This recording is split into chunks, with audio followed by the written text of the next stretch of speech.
Muy bien, y ya está en línea Magdalena Zavalía. Magdalena es abogada y es cofundadora de Intelexia, un programa de alfabetización para niños en riesgo de presentar dificultades para aprender a leer.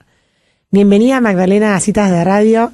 Mi nombre es Elisa Perano y es un placer para mí darte la bienvenida al programa. Estoy aquí con Floppy Magrain para conducir esta entrevista. ¿Cómo estás? Muy bien, gracias Elisa, gracias Floppy por tenerme en el programa. Un placer estar con ustedes.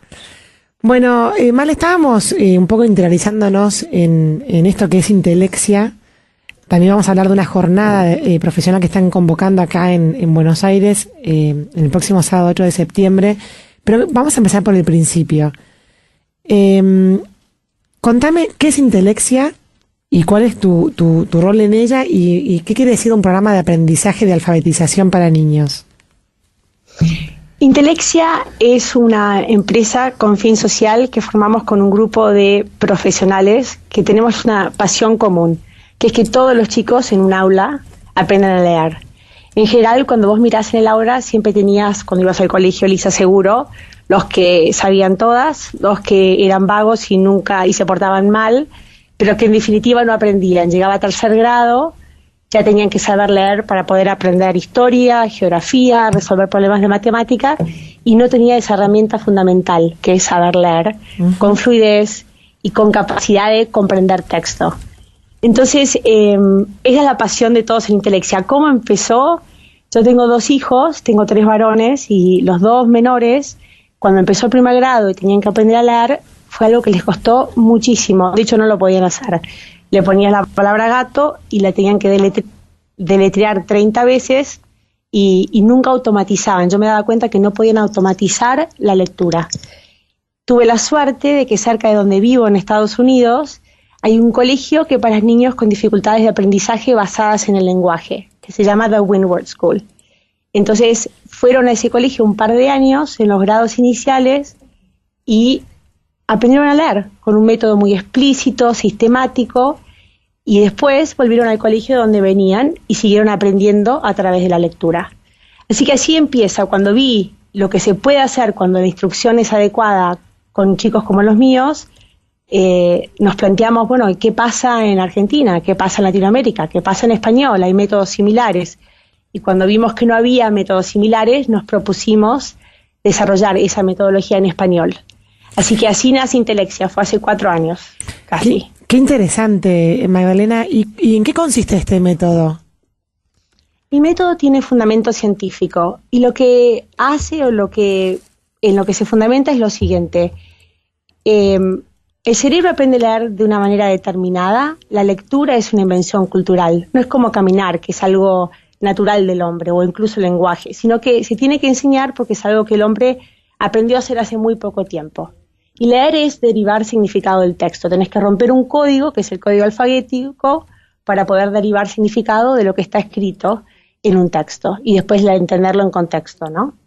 Entonces, la ciencia, a través de toda esta investigación, ha concluido que hay ciertas formas de instruir que son más efectivas, porque ayudan al cerebro a comprender, no solo para los que tienen dificultad, sino para, te diría, un 70 o 60% de los niños de un aula que no aprenden intuitivamente, sino que necesitan instrucción. Entonces, el método lo que hace es replica el funcionamiento del cerebro y cómo necesita aprender a leer, que es cómo necesita romper este código alfabético. Hay un método que se llama Orton Gilligan, que se creó en los 70s para consultorio, para gabinete psicopedagógico, y lo que hacía era le enseñaba a niños con dificultad 1 a 1. Nuestro método lo que hace es toma la ciencia de Orton Gilligan y después descubrimientos posteriores y lo replantea para el aula, para que una maestra le pueda enseñar a 28 niños, no ya 1 a 1, a leer, y de esta manera explícita, secuencial y multisensorial. ¿Qué significan esas palabras? Que se enseña en base a una secuencia de pasos que va de los sonidos más sencillos del lenguaje a los más complicados. Significa que cuando enseño a leer una letra y su sonido, también lo enseño a escribir. Entonces el niño integra la lectura y la escritura, porque eso apoya el proceso neurológico de aprender a leer. lo que significa también es que en todo esto siempre vamos integrando comprensión lectora de los sonidos, de las palabras. Cuando enseñamos un sonido lo enseñamos en el contexto de una sílaba, de una palabra, después de una oración, y entonces la comprensión juega una parte muy importante desde el comienzo. Pero eso es un poco los fundamentos del método, pero tiene mucha investigación y mucho soporte científico detrás. Magdalena, cuando vos decís digamos que replica el funcionamiento del cerebro, me imagino que toda la investigación de neurociencias que ha habido en los últimos años y que ahora está empezando a ser transmitida a la sociedad casi que directamente desde los científicos, me imagino que debe haber habido un gran uso de esta neurociencia para esto que estás contando, ¿no? Claro, lo que pasa un poco es cuando sabemos más del cerebro y cómo aprende, lo lógico es, y lo importante es, que luego después podamos tomar esas prácticas que recomienda la ciencia para enseñar y traerlas al aula, bajarlas al aula. Yo creo que una de las grandes dificultades es que a veces los científicos viven en un mundo que no es el del aula. Y el aula tiene otras complejidades, que son la cantidad de niños, de dónde vienen, sus emociones. La maestra tiene una tarea casi titánica de combinar todo e integrarlo. Claro. Esto es solo una solución que da una herramienta de enseñanza, una metodología que tiene fundamento científico que le va a permitir a la maestra enseñar a leer, lo que no significa que todas sus otras habilidades como profesional, que son manejar toda la parte emocional de los niños, no sea importante o quede descalificada porque este método hace algo muy particular y muy enfocado. Sino, lo que quiero decir con esto es que esto es una herramienta más para el aula muy importante que va a asegurarse de que todos aprendan a leer. Eso no quita importancia a lo que otros métodos de enseñanza creen, que es que también importan las emociones y también importan la motivación. Claro. Todo eso sigue importando. Esto no viene a reemplazarlo, sino que trae una herramienta para complementarlo. ¿Qué respuestas tenés en los profesores, en las maestras? ¿Cómo responden a esta invitación? Mira, Floppy, la verdad que la respuesta ha sido muy buena. Es un cambio muy grande. La Argentina tiene una tendencia muy constructivista de cómo se enseña a leer. Sí. ¿Qué significa esto? Que se construye el conocimiento, que los niños van a construir el código alfabético a partir de la exposición a la lectura. Sí. Mi maestra me va a leer y yo a través de la lectura y exponerme a lo que ella me lee y algunos alumnos de la clase leen, voy a construir el código alfabético y voy a aprender. Entonces es un approach muy distinto porque este implica instrucción, el otro implica una instrucción que tiene una metodología muy distinta. Para algunas maestras es difícil el cambio, por eso nosotros siempre decimos, no quiere decir que tengas que reemplazar todo lo otro que haces, sino que incorporar esta herramienta que te va a dar muy buenos resultados con la lectura y te va a permitir después trabajar en creatividad, en autoestima, porque lo van a poder hacer, en un montón de otras cosas más. Entonces, esa resistencia inicial, lo que vemos es que a medida que usan el método, en sus colegios, si es que la directora dijo lo vamos a usar igual, y muy pronto, en un mes, al mes o dos, se convierten en fanáticas, porque ven resultados que por ahí no veían, sobre todo para un grupo de niños en el aula con otros métodos. Magdalena, el 8 de septiembre en Buenos Aires, en el Centro Cultural de la Ciencia, hay una convocatoria para una jornada de desarrollo profesional. ¿Viene a presentar este sistema o sobre qué es la jornada?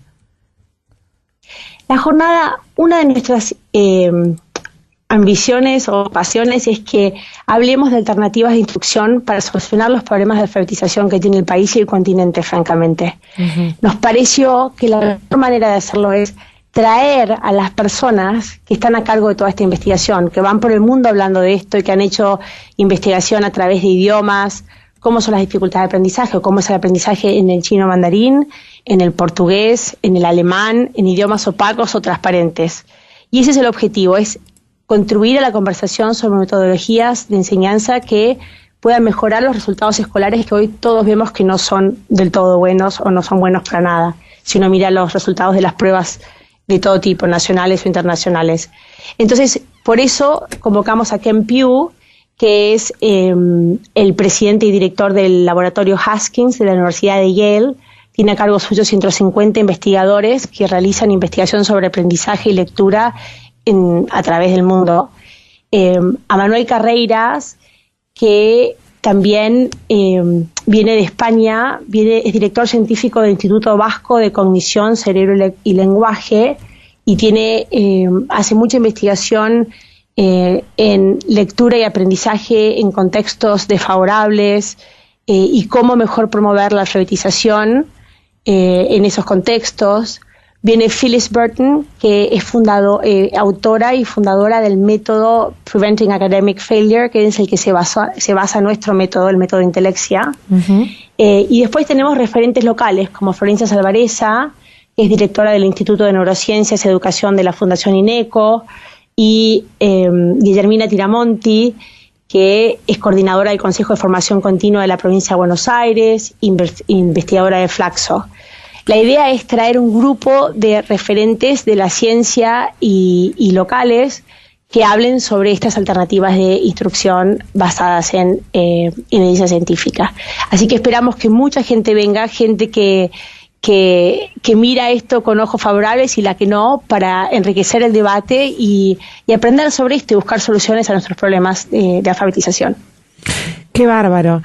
Magdalena, cuando ustedes me refiero a los profesionales de la educación, hablan de la importancia de la lectura, y uno mira la situación de escuela y realmente en los últimos 100 años la escuela ha cambiado poco.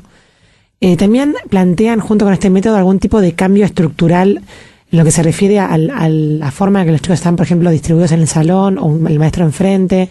Digo, esos cambios que también están bregando por otro lado, ¿acompañarían un tipo de sistema de intelexia o es algo que va por otro camino? Sí y no. Nuestro programa debería empezar a implementarse al principio del proceso de alfabetización. Eso puede ser a fines de sala de 5, pero en la mayoría de los casos en primer grado. Uh-huh. En primer grado y segundo es un momento para adquirir herramientas para aprender. Por el resto de la vida escolar es aprender todo tipo de ciencias, innovar, trabajar en grupo y un montón de otras actividades que desarrollan otros talentos o habilidades. Uh-huh. Para aprender a leer, nosotros creemos que es importante por ahí algo que suena más a la vieja usanza, que es mirar al frente y mirar al maestro, porque entonces el mensaje al niño es: ahora estamos aprendiendo, vos mirame a mí, yo modelo y vos lees en voz alta, yo te doy feedback, hacemos preguntas de comprensión lectora, conversamos en la clase entre todos. Entonces, en ese sentido, no se ve, entre comillas, muy innovador. Por otro lado, lo que sí es muy innovador de nuestro método es la evidencia científica que lo sustenta, y lo que sí es muy innovador de nuestro método es la capacitación docente que hemos incluido en nuestra propuesta. Uh-huh. Nosotros lo que le decimos al maestro es: sabemos que tenés mucho que hacer en el aula, sabemos que tenés que darles esta herramienta antes de que termine esta ventana de primero y segundo grado donde aprenden a leer para después estar listos para aprender leyendo.